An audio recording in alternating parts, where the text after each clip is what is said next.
Welcome to the Human Experience Podcast, the only podcast designed to fuse your left and right brain hemispheres and feed it the most entertaining and mentally engaging topics on the planet.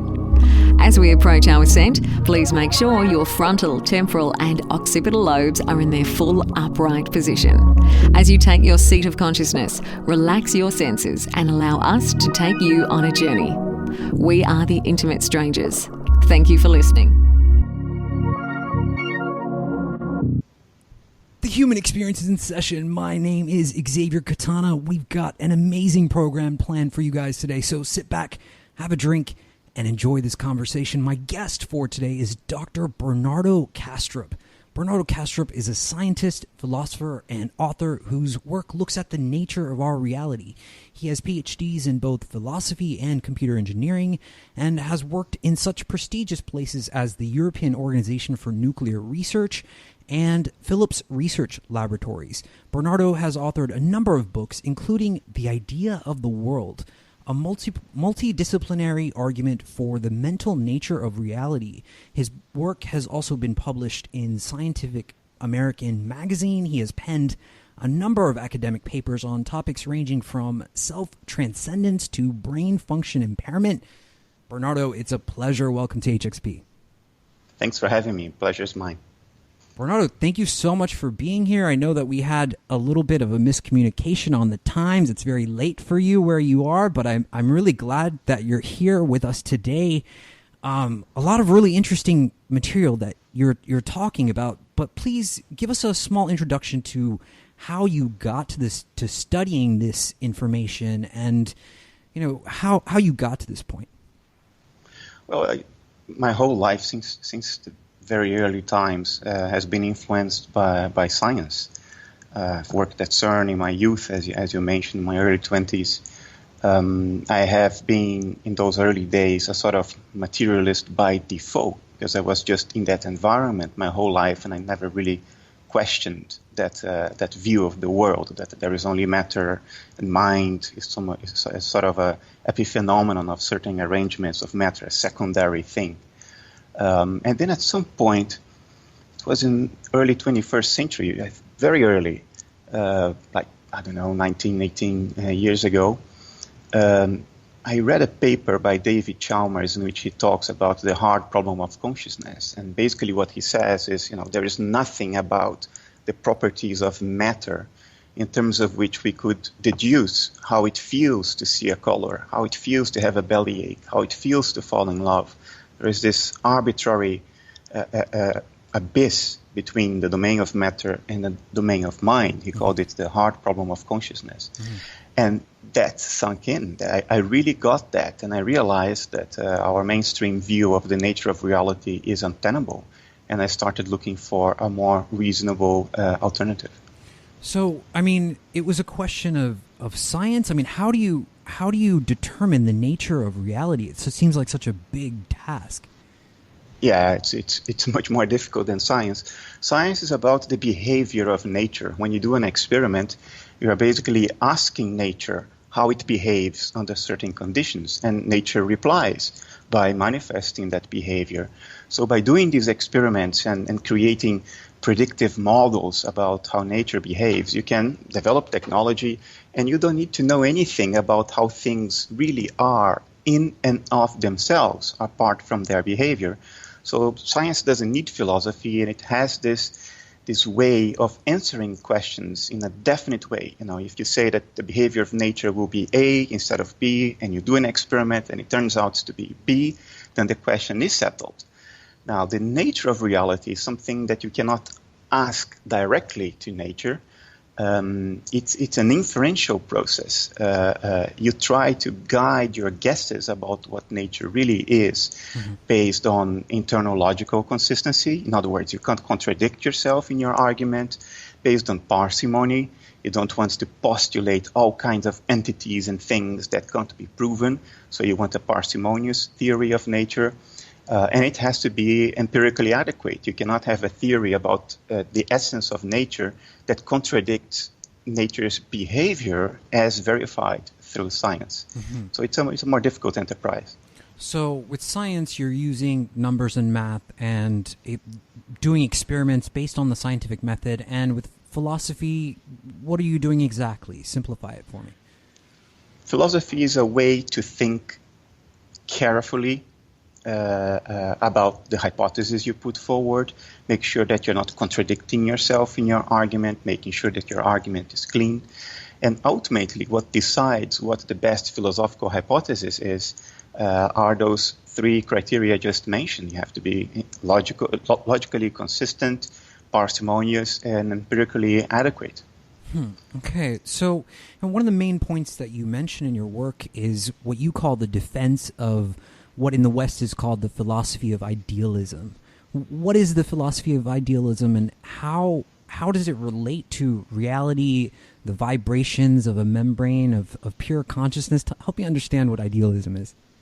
Yeah, idealism is the idea, is the notion that all there is mind, that all nature is mental. That doesn't mean that all there is your personal mind alone. That's not what is being said.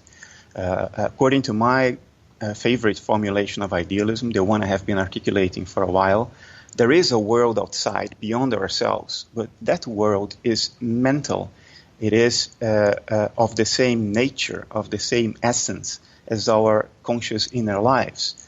And it is the interaction of that mental world outside, those transpersonal processes, and our personal processes when we observe the world that create the images on the screen of perception that we call the physical world, with colors, with shapes, with particular behaviors that can be modeled and predicted by science and so on. And the advantage of this way of regarding the world is that unlike mainstream physicalism or materialism, let's call it materialism, you don't have this fundamental transition between non-mind, in other words, matter, and mind. This transition is arbitrary, and that's the whole difficulty of explaining consciousness. Idealism doesn't suffer from that problem because it says, well, there is really a world out there, but it's mental. And it interacts with my personal mentality upon observation and creates these new mental qualities like color, shape, melody, flavors, and so on and so forth. Mm-hmm. And there is no fundamental problem in that because, that certain mental processes impact and influence other types of mental processes is trivial. Our thoughts influence our emotions all the time. They may even create emotions. And our emotions, in turn, influence our thoughts as well. They may even lead us down certain paths of thinking. So for idealism, this is what creates perception, is an interaction between my personal mental processes and transpersonal mental processes out there. That interaction creates the qualities of perception, in other words, the physical world itself. Okay. So, Bernardo, do you think it's possible to over-philosophize things in their relationship to your life? Is it possible to sort of talk in circles in a sort of armchair philosopher way? Totally. There have been many instances of this in history, and I think you don't need to look around very hard to find instances of that. I personally think that materialism is a sort of over-philosophizing phenomenon because it postulates this kind of substance that's supposed to be non-mental, even though our entire lives, our entire reality is purely mental. We don't have access to anything beyond the mental.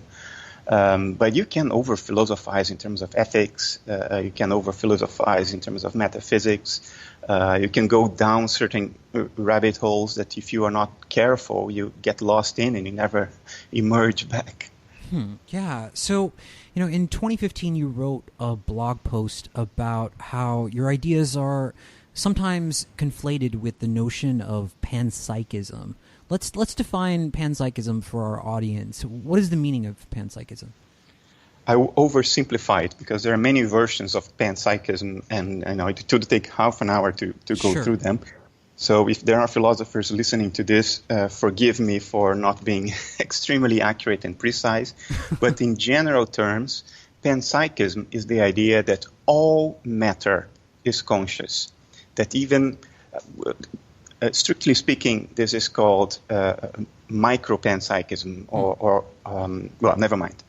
The idea is that everything that is material has consciousness at a fundamental level. In other words, consciousness is not magically created by certain arrangements of matter in your brain. Consciousness is always there as an intrinsic, fundamental property of all matter. So panpsychism would say consciousness is in all matter. I would describe idealism as stating all matter is in consciousness. In other words, the other way around. I think matter, what we refer to when we use the word matter, is a particular category of experience. In other words, perceptual experience. There are other categories like thoughts, imagination, feelings, emotions, and so forth, intuitions. One particular category of conscious processes is what we call perception. So matter is in consciousness, in my view, although not in your personal consciousness alone, a kind of universal, transpersonal consciousness. Panpsychists, instead, they would say that the structure of matter, subatomic particles, atoms, molecules, tissues, and so forth, that structure we see in matter is the structure of consciousness itself. So for a panpsychist, my mind emerges through the combination of all kinds of tiny little minds in the subatomic particles, atoms, and molecules that constitute my brain. Personally, I think this is as bad a philosophy as materialism, because you have another very hard problem or impossible problem, which is to explain how independent minds of different little independent subatomic particles combine to constitute this unitary conscious point of view that I call myself. I think that problem is insoluble, and idealism does not suffer from that problem. Okay, let's define materialism as well, since we brought that up a couple times now. Please. Materialism is the idea that everything that truly exists at a fundamental level is matter. Matter is not conscious in and of itself. Only certain arrangements of matter in the form of nervous systems, biological nervous systems, are conscious. And that consciousness itself emerges from these certain arrangements of matter. That is materialism. Okay. So now let's get into the realm of consciousness. How do we define what something that has consciousness is? Because, certainly something in the animal kingdom and that self-actualization of awareness does that make me more conscious than, say, a monkey or a whale or a zebra? Yeah, depends on what you mean. There are several definitions of consciousness. When I use the word consciousness, I mean what philosophers call phenomenal consciousness, and that's the simplest type or the simplest definition. You are phenomenally conscious if there is something it is like to be you. If being you feels like something, anything, then you are phenomenally conscious. In other words, in this definition, consciousness is equated with experience. If you experience something, then you're conscious. But it doesn't require higher level mental functions like cognition or conscious metacognition and all those other things. But there are other definitions. One that's very popular still in psychology today, one definition of consciousness, requires that not only you must have experience, in addition to that, you must know that you have experiences. In other words, you must be able to reflect on your own experiences upon introspection. And they define it that way because you need this ability to reflect in order to report to someone else or even to yourself that you are having an experience. Otherwise, you're like my cat. You're experiencing, but you're not telling yourself, oh, I'm experiencing this now. I'm experiencing the smell of this food. I'm experiencing the sun on my fur. Animals will probably not have that. But I use consciousness as a synonym of simple, raw experience. So, for example, if I go and touch a hot stove and get burned, and then I have this awareness that, because I went and touched the stove, now I've been burned, that actualization of that experience and being able to be aware of that makes me conscious more than something else? That would make you meta-conscious. So not only do you have the experience of the pain of the burn, you also know that you have the experience of the burn. And that brings consciousness to another level. In this case, consciousness is kind of turning in upon itself in order to examine its own experiential contents.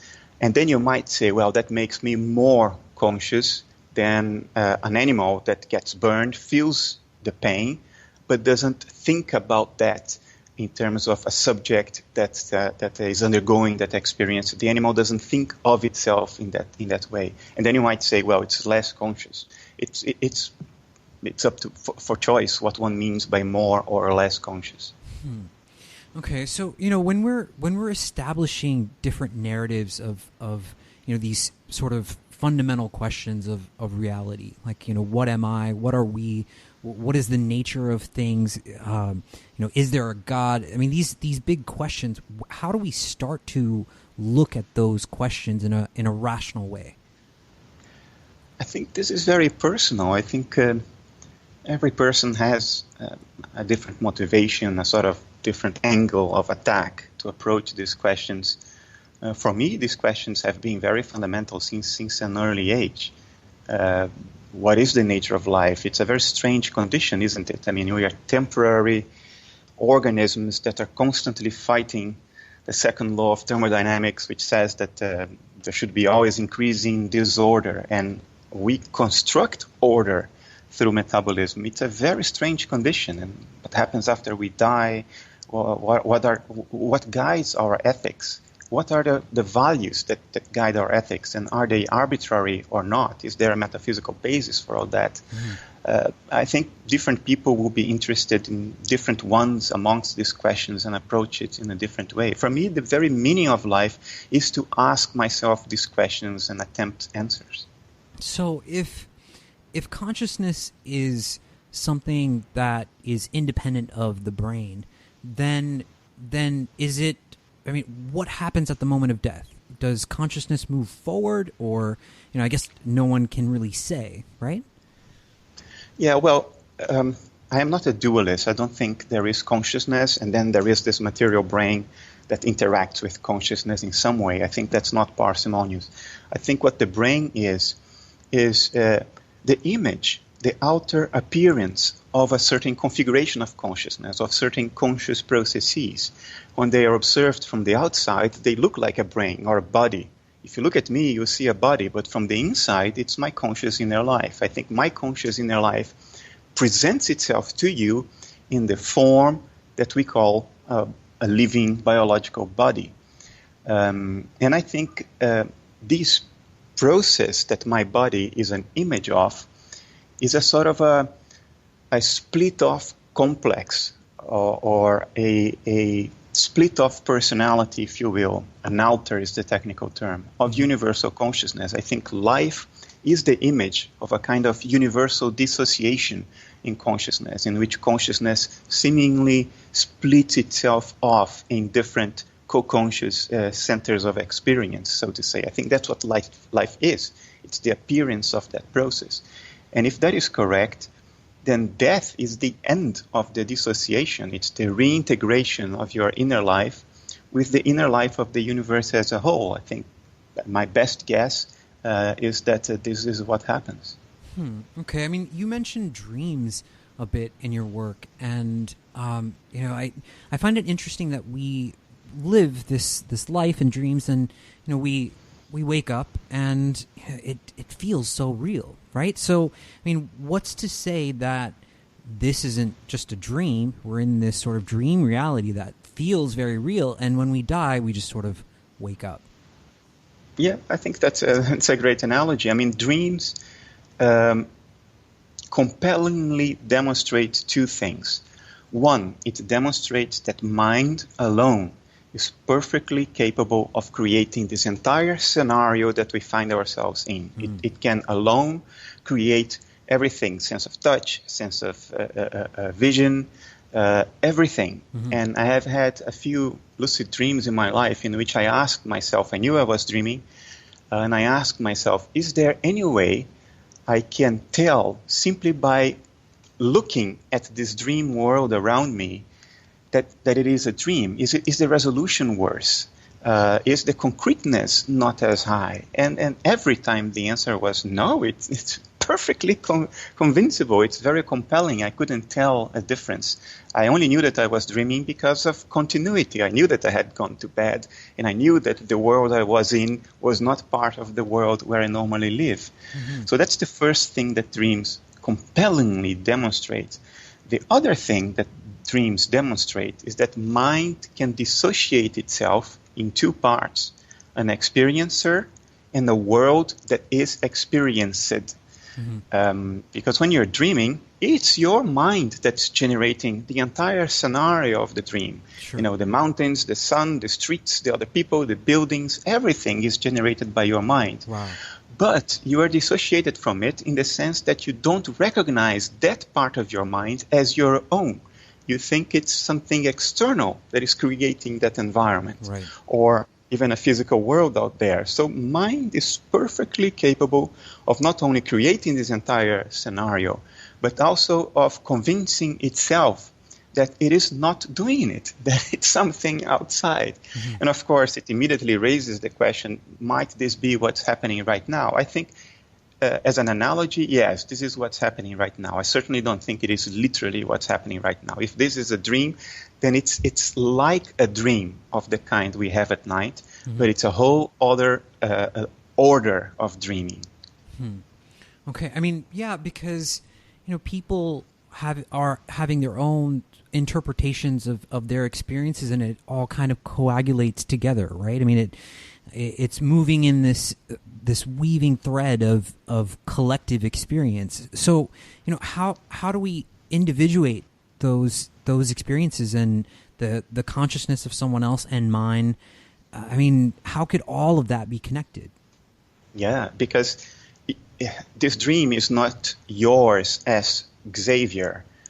Xavier is, in my view, a dissociated complex of a broader consciousness, and it's that broader consciousness that is synchronizing the dream.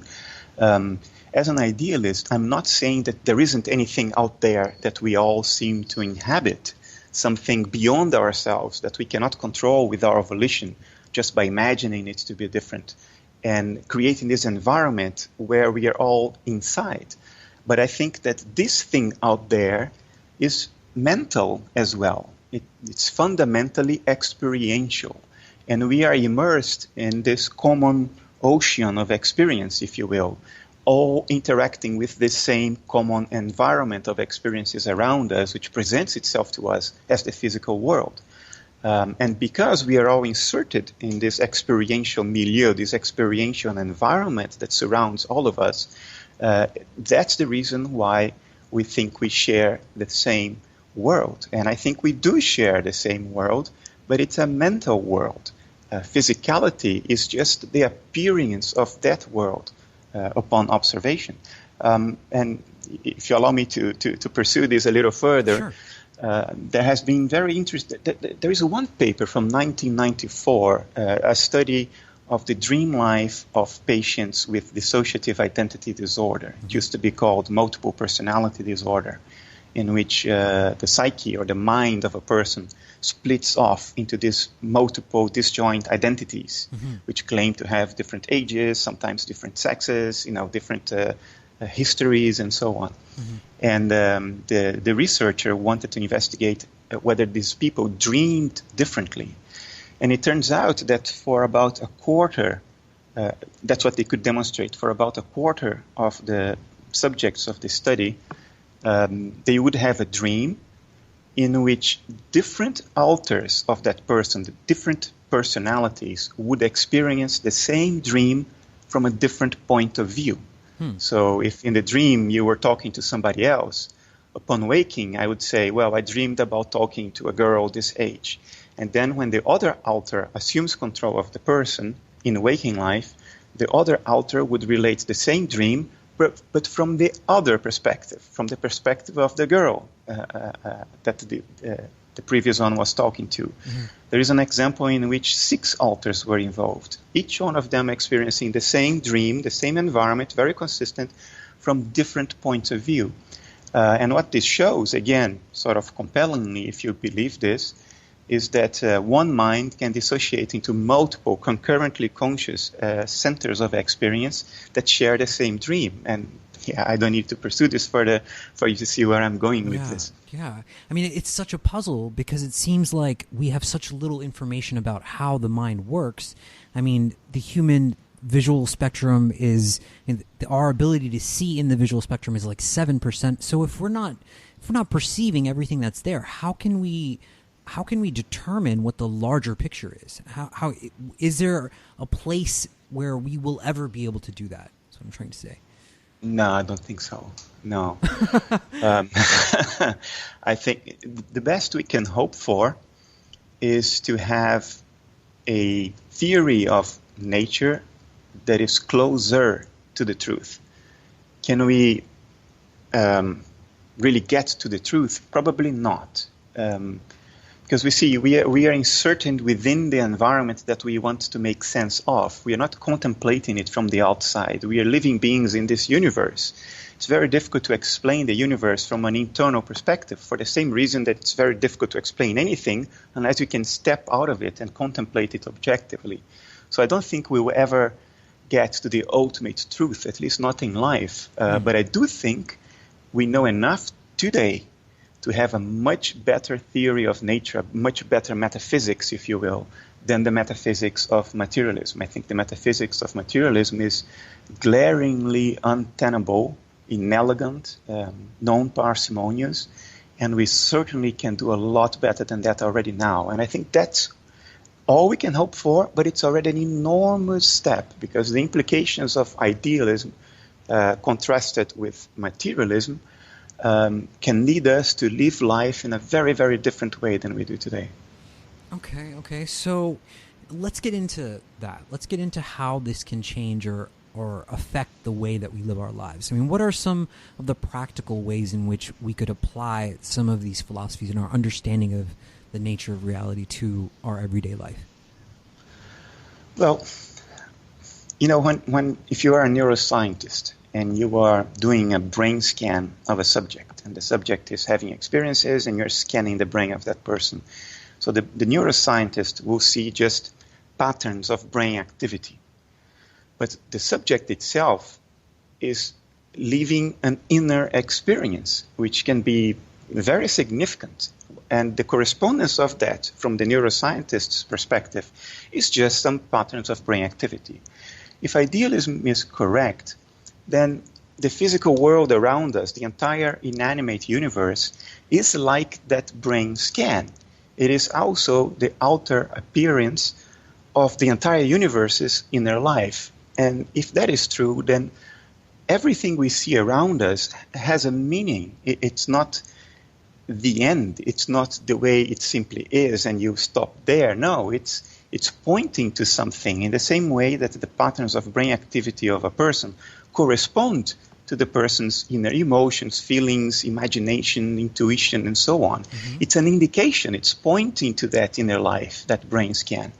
And my contention would be then that the entire inanimate universe, in the exact same way, is pointing at something beyond itself.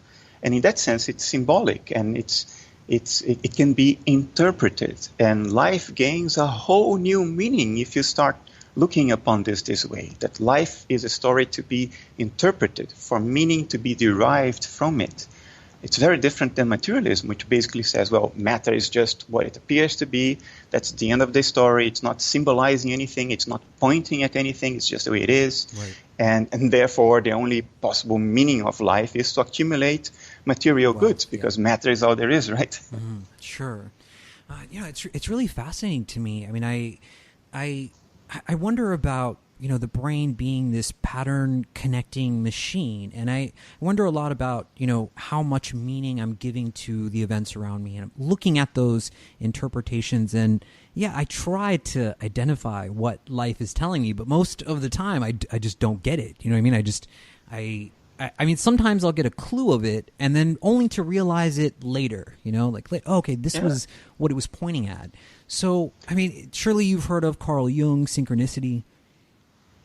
Certainly, I'm writing a book about him now. I was just writing it half an hour ago. Okay, perfect. That's a synchronicity, right? So, how do you classify something like that into the larger picture? Like, what is controlling these synchronicities? What is creating these events around me? Am I doing that? Or is it something higher? Is it a different part of me, like a super consciousness? Or, what is that?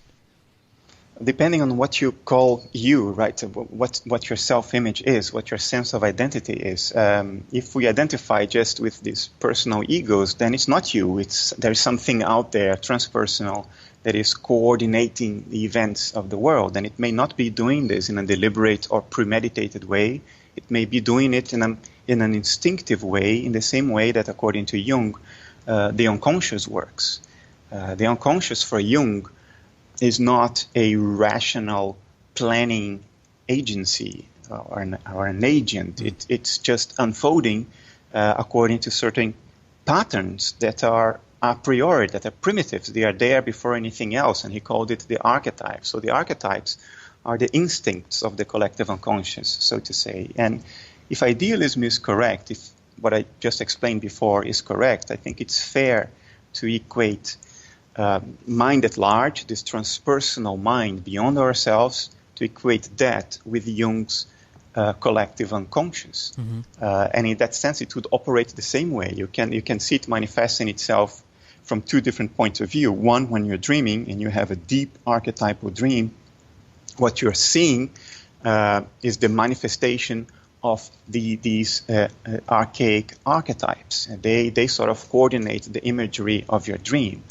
And then you can go ahead and say, well, then waking life is sort of that as well, because according to Jung's synchronicity idea, it is the archetypes that are sort of organizing the events in the physical world as well at a non-local level, so to say.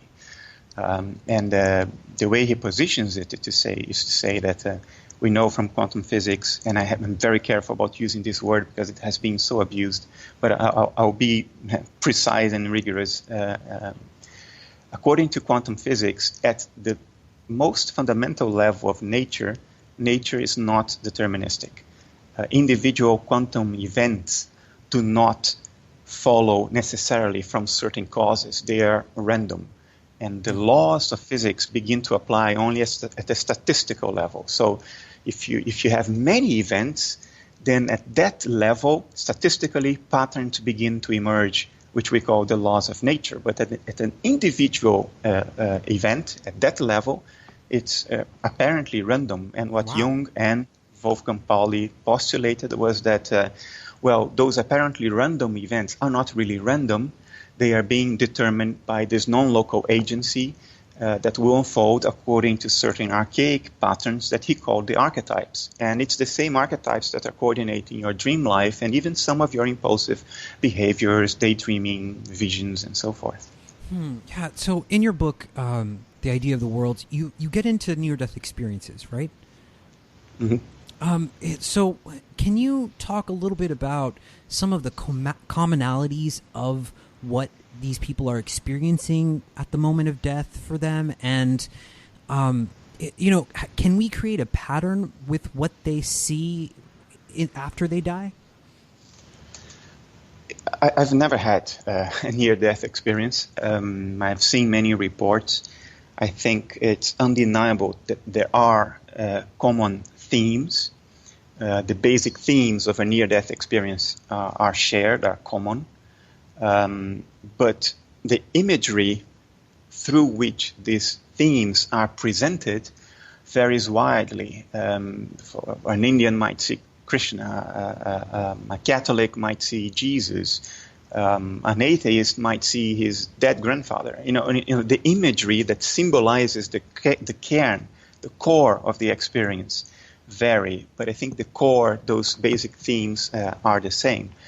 I think one thing to keep in mind is that if we entertain the possibility that people who have an NDE are actually in some kind of realm, in some kind of mental realm, I would say, we have to keep in mind that that alternative realm does not necessarily comply with the regularities of ordinary life. In other words, that realm does not need to be so seemingly objective as the physical world. It seems to be completely disconnected from our inner feelings, our expectations, our beliefs, and so forth.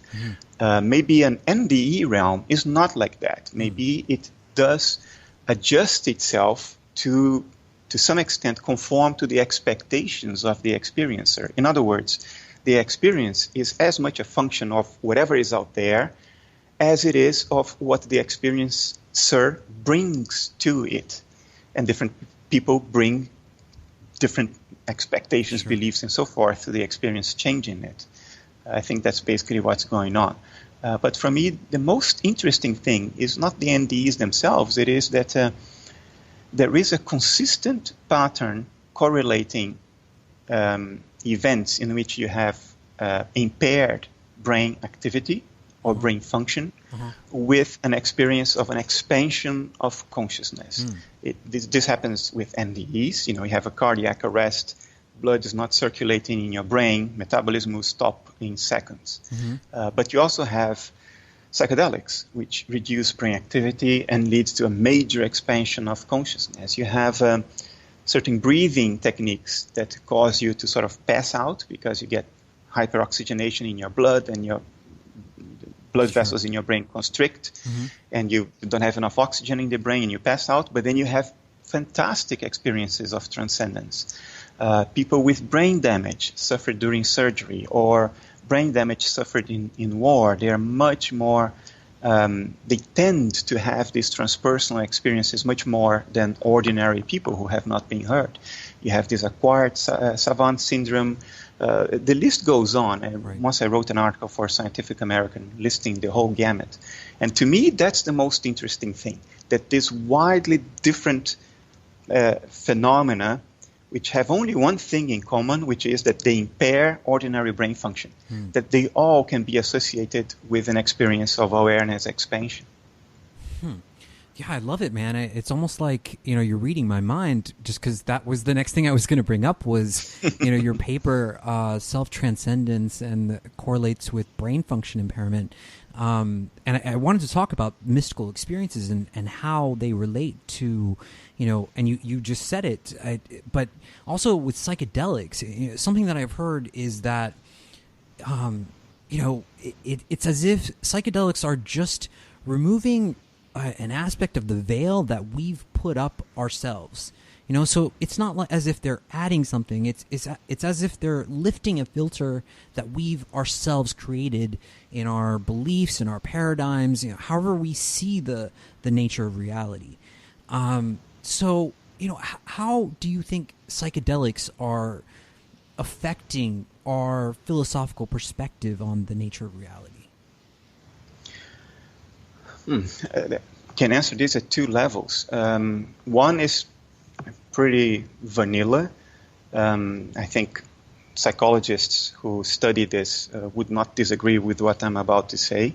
We don't leave reality as it is out there presenting itself to us. What we live is a projected inner narrative. We tell ourselves a story about reality which we project out onto the world. And that's actually what our experience of life becomes. That narrative is reflected back to us. So we see what we expect to see, what we tell ourselves we are seeing. We live a story, not what's really out there. So it's self-fulfilling, basically. It's self-fulfilling. And clearly psychedelics would disrupt that mental process, the default mode network, which is it's an area, but also a process in your brain, which has this internal narrative-making thing going on. Psychedelics disrupt that by drastically reducing brain activity in the default mode network. But if you can even go beyond that, because I think in a psychedelic trance, what you experience goes far beyond seeing the world for what it really is. We see other worlds, other realms, things that cannot be described in words because there are just no references in our culture that we could rely on in order to communicate that inner experience. People have to experience it themselves. And this second level, I think, is more interesting. And I think what's happening there is that there is a reduction of the dissociative mechanism that characterizes life. I mean, I said a while ago to you that I think life is the image of a dissociative process that sort of splits us off from universal consciousness, at least apparently. And if that's the case, then, normal, ordinary brain activity is also part of that image. So if you reduce or impair brain activity, you are impairing the dissociative mechanism in some instances. And what does it mean for dissociation to reduce or to be impaired? It means that there is an expansion of awareness. Awareness is being constricted by that dissociative process. And if you weaken that process, awareness expands. Not in an evolutionarily useful way, because, it doesn't help you to see a tiger on the other side of the world if you're going to get killed by an elephant where you're standing. Right. Consciousness better be very focused, very constrained, very dissociated for us to survive as an organism in this ecosystem. But we've transcended that as a species. We're not in the African savanna anymore. Right. And psychedelic experiences can be, at a cultural level, I think, very enlightening. Huh. Yeah, I mean, how do you think materialism relates to this? It seems like, if you just sort of dose someone with a psychedelic, that they would see past this idea that everything is just material things. But but at the same time, it's as if, this self-fulfilling aspect of our brains, our psychology, that we see what we want to see, right? So, yes. Would a psychedelic experience change? I mean, can we even hypothesize about this idea? Would it change the perspective of someone that had a bias towards a certain way of looking at the nature of reality? I think it can. But it's certainly not necessarily the case. In other words, it can, but it doesn't every time. Our inner narrative reasserts itself very quickly after a psychedelic experience. I would say after a strong one, your inner narrative making, the story you tell yourself, reasserts itself within 48 hours.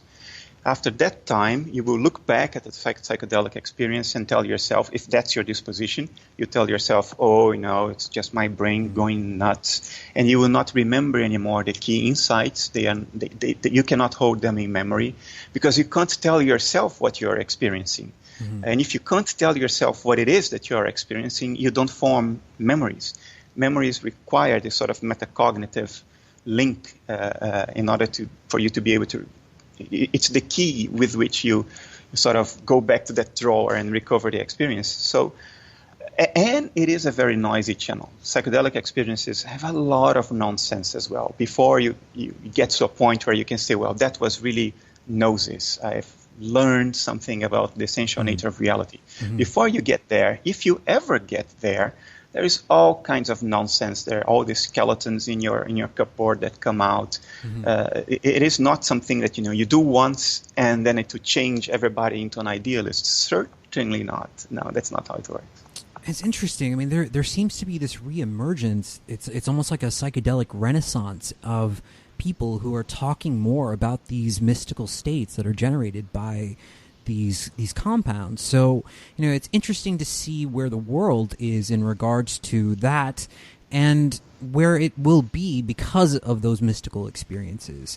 Would you say the evolution of the way we look at the world has changed because of any specific things? I mean, look at the way technology affects the way we communicate and interact. Certainly there has to be something that has affected our paradigm or worldview as a culture, as a species. I think the mainstream worldview that our civilization holds at any one point in time is not really a function of reasoning. It's not the output of a careful reasoning process based on evidence, logic, and parsimony. That's not how it works. It works more like a fashion.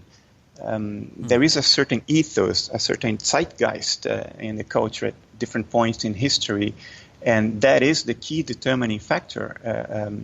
at some point, the zeitgeist was, man is the center of the universe, humans are the center of the universe, and God is beyond the stars. And, we had this idea that human life had intrinsic meaning because we were created in the image of God. That was fashion then. Late in the 19th century, the fashion was the opposite, was to put down human life as insignificant, something on the corner of the universe, we are nothing, and even derive some kind of morbid pleasure from that.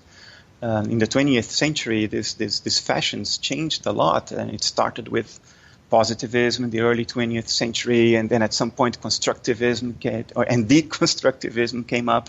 So these are fashions, and they are not based only on reason, and the fashions change based on factors that I certainly do not understand, and so I can't keep track of it. I wonder if anybody does understand that. It may be influences from what Jung called the unconscious. It may be something to do with our collective consciousness as determined by social media, other means of communication. I don't know. What I can tell for sure is that we today are not mostly, at least at academia, materialists because materialism is the best hypothesis, is the best worldview. That's certainly not the reason. Mm-hmm. People in academia today, many of them feel that to not be a materialist is a reason to be ashamed, mm-hmm. which is sort of ridiculous because one can articulate very soundly, very reasonably reasons for not being a materialist and being something instead. And you said, okay, psychedelics, they're changing things now. There seems to be a new openness to it. Clearly, there is a new opening to it since the turn of the century. But let's not forget, there was a lot of opportunity for this back in the 60s as well, and it was much more pronounced than it is now. Mm-hmm. And we thought, the world will never be the same again, after the psychedelic explosion of the 60s. Right. And guess what? By the end of the 70s, the pendulum already swung all the way to the other side. And in the 80s, it was all about business and egotism. So I don't know how it's going to go forward. I'm glad that there is this renaissance of psychedelics, but I'm not very optimistic for the long term, so to say. I really appreciate that answer. I really got a lot from that. In your book, Idea of the World, you included a paper about the physicalist worldview being a neurotic ego defense. And how does that work? How is this a defense for the ego? Well, you have to look at history.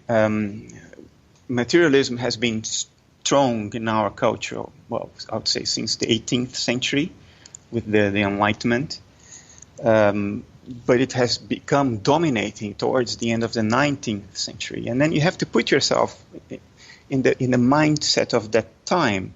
You're a scientist and you had a religious background when you were young, because that was in the early part of the 19th century. And that was the ground for your perception of meaning. Let's take Nietzsche as an example, son of a pastor. Mm-hmm. When he was a kid, he was even called the little pastor because he could quote the Bible without even opening the Bible to quote from it. So religion dominated his life. And then at some point, when he became an adult and more critical and could examine the hidden assumptions behind all that, he turned into an atheist. And he had a lot of difficulty finding or constructing new meaning for his life, a new source of meaning. Ultimately, he got to the Übermensch, the Superman, and he thought the meaning of life is to transcend your own limitations. Yeah, okay, he found that story. But everybody around that time was faced with this idea that your previous source of meaning, religious transcendence, was no longer applicable, and people had to find new sources of meaning.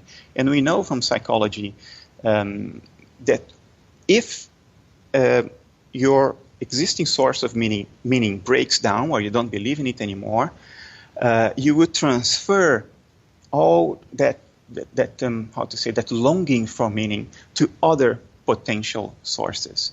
And I think materialism or physicalism offers abundant potential alternative sources of meaning. For instance, We know that if you have a very good opinion of yourself, that plays the role of a source of meaning, this positive view of yourself.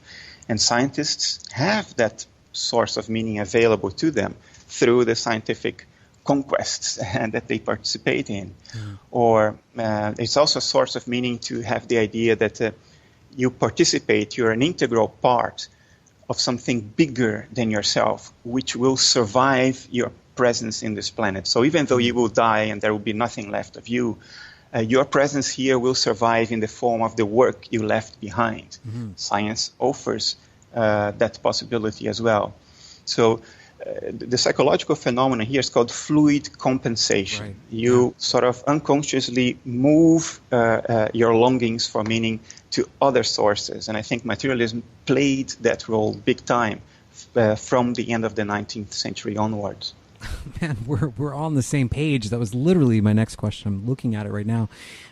In the same paper, you talk about the meaning maintenance model, and then you get into the expression of fluid compensation, and you talk about the intellectual elites, and it makes a lot of sense of creating this lifelong sort of legacy that lives on after their death. But what is the meaning maintenance model and fluid compensation?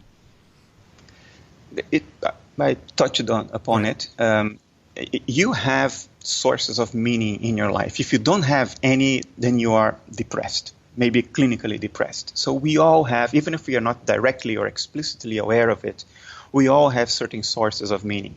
And what the meaning maintenance model tells you is that if one of your sources of meaning is threatened because you believe in something else, your view of the world has changed, whatever, you will automatically, meaning you're not explicitly aware of it, it's something that happens in the background, in your subconscious, so to say, you will automatically shift your attention towards other potential sources of meaning.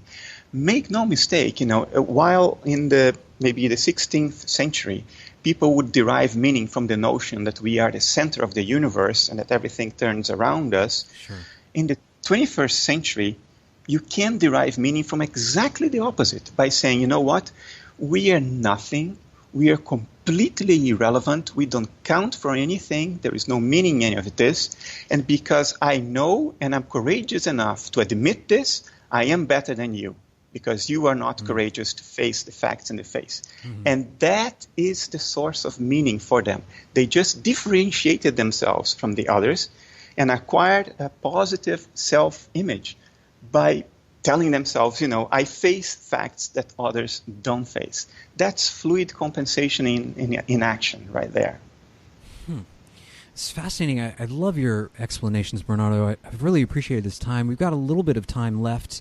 I want to get into a paper that you wrote, a piece that you wrote on Scientific American about relational quantum mechanics and your suggestion that physics may be a science of perceptions. Can you get into this for us a little bit? Relational quantum mechanics was proposed by an Italian physicist called Carlo Rovelli back in 1994, if I remember it correctly. And basically what it says, it bites the bullet of quantum mechanics. It acknowledges the necessary implications of quantum mechanics that everybody else is trying to tell themselves a story that, oh, no, there is something else at work here that's not captured by quantum mechanics. Well, Rovelli said, okay, I will assume that quantum mechanics is a complete description of the physical universe. What are the implications then? And a direct implication, which has been confirmed, by the way, this year, a paper that was published this year, experimentally confirmed. Back in 1994, Rovelli just looked at the theory. The implication is that the physical world is always relative to the observer. Now, let's not get into the discussion of what counts as an observer, otherwise it will get too complex. Sure. Let's just pretend that observers are people like you and me looking at the world around us. So what he's saying is, quantum mechanics is saying actually, is that the physical world is always relative to the observer. In other words, each one of us inhabits, strictly speaking, a different physical world, because each one of us has a different quantum mechanical description of the world around us. And this has been experimentally confirmed this year. Now, it opens up all kinds of difficulties in terms of philosophy, because if you say that everything is relative, then relative to what? Motion is relative, yes, but it's relative to a material observer and a material object that's moving. If you say that the entire physical world is relative, then there is nothing physical to ground the meaning of these relational properties, if you know what I mean. The way around it is to just say, you know what? We are all inhabiting the same environment, but that common environment is not the physical world. That common environment is an environment of experiences, of mentation. And the physical world emerges when we look at that mental environment, interact with it, and the result of that interaction is what we call the physical world. And then, of course, I have my physical world, you have yours, because we all have different interactions with this common environment of mentation, so to say. Mm-hmm. So the physical world is relative to each observer, but that does not imply solipsism, because the real world out there is not physical, it's mental. That's how I would go about it. Bernardo, what a fascinating conversation. Time flew by. I really enjoyed this a lot. I mean, we touched on everything that I could think of to bring up. Is there anything that you want to mention that you feel that we didn't cover yet? Oh, I'm certain we didn't cover a lot of things, but okay. It's almost 2 a.m. I'm not sure I can think of it right now. I know it's very, very late for you. You mentioned that you're working on a new book. Can you tell us a little bit about that? Sure. I used to publish a book every year. The latest book, The Idea of the World, which came out in April this year, took me 3 years because I thought, I'm going to preempt this line of attack that I was often subjected to, which is, well, you know what, you didn't submit your work to peer review and you don't have a degree in philosophy. So I took 3 years, published 15 papers in good peer-reviewed journals, including a couple of them in very respected journals, got myself a second Ph.D. and wrote a book based on that. In the book, I sort of explain things more to the average educated reader, so it's not so technical. But the result was that instead of one book per year, I went to one book in 3 years because it took a while to do all that. So now I'm trying to catch up. I have one book in production right now. It will come out next year. It's about the metaphysics of Arthur Schopenhauer, which I think has been tremendously misunderstood and misrepresented in academia. So I'm arrogantly trying to correct that situation. And I'm writing right now. I mean, the book of about Schopenhauer is in production. I finished it a couple of months ago. And I'm writing a book right now about the metaphysics of Carl Jung, the psychiatrist. I think, although he disclaimed being a philosopher very strongly, I think his ideas have metaphysical implications that we can derive from being acquainted with his work. Indeed, I agree. Bernardo, where can people find your work? Is there a website that they can get to? Yes, BernardoKastrup.com. Kastrup is with a K. If you go there, there is a top menu bar. There is everything there. There are links to all my books, videos, my academic papers. One of my PhD theses are there. Links to all the Scientific American essays I've been publishing over the past 2 years or so, a little more. Videos. I have several videos. I have a channel on YouTube. But if you go to BernardoKastrup.com, from there you can go everywhere. And of course, I have a blog on that same address as well. Very good. Ladies and gentlemen, the book is called The Idea of the World. My guest, Dr. Bernardo Kastrup. That's going to do it for us here at HXP. We will certainly be back for another live broadcast for you next week. If you're not subscribed to us on YouTube and you're listening to this on the podcast version, please get over to YouTube, search for the Human Experience Podcast. Make sure you just subscribe to us, click the bell so you get notified. If you're listening to this on the podcast version as well, get over to iTunes and leave us a review, positive or negative. It really helps us stay relevant. One of the common themes that I get from people who listen to the show is that they they hadn't discovered our show before. So we'd like to welcome them into the family. One of the biggest compliments you can give us is by sharing this with your friends. So thank you so much for listening, and we will see you next week.